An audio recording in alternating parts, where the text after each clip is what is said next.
Yes, this is a game. You can control the character you are seeing, and it is indeed made by AI. Many of us who have been playing video games for years and years have dreamed of being able to make our own game, shape it to our liking, and also be successful with it. We've seen cases like Stardew Valley, a game made by a single person, Eric Barron, who developed his game for years while being financially supported by his girlfriend, until he finally released it and it became a success, having sold 41 million copies to date. But as all of you have ever tried to make a game already know, it is an absurdly difficult, expensive, and time-consuming process since you need broad knowledge of game design, music composition, 3D modeling, programming, and so on. Unless, of course, you want to outsource parts of the work to experts in their respective fields.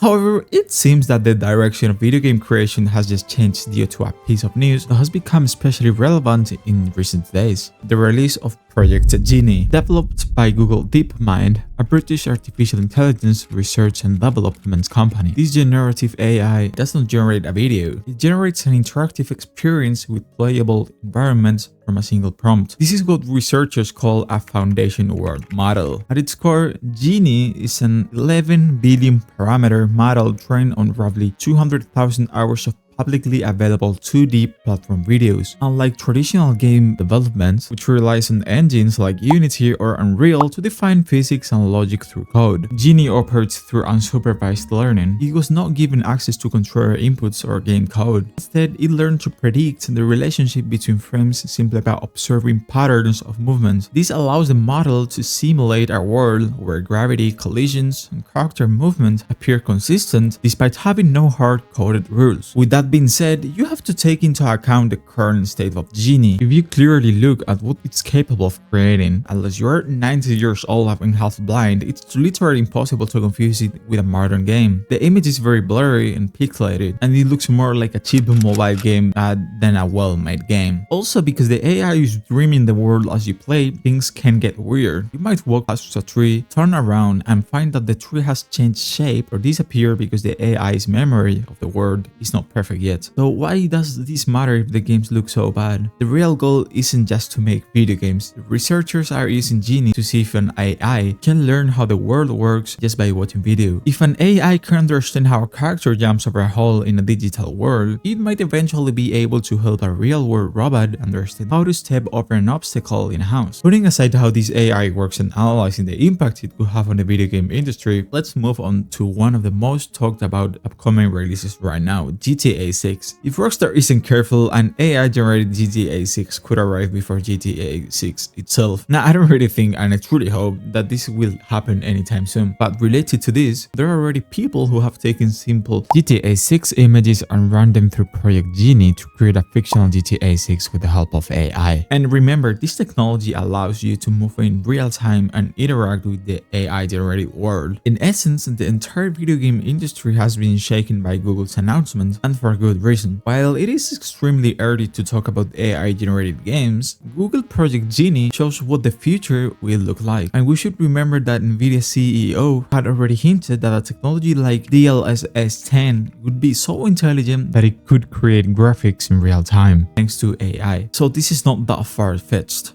Ultimately, anyone will be able to create the game of their dreams without even needing to rely on a game engine.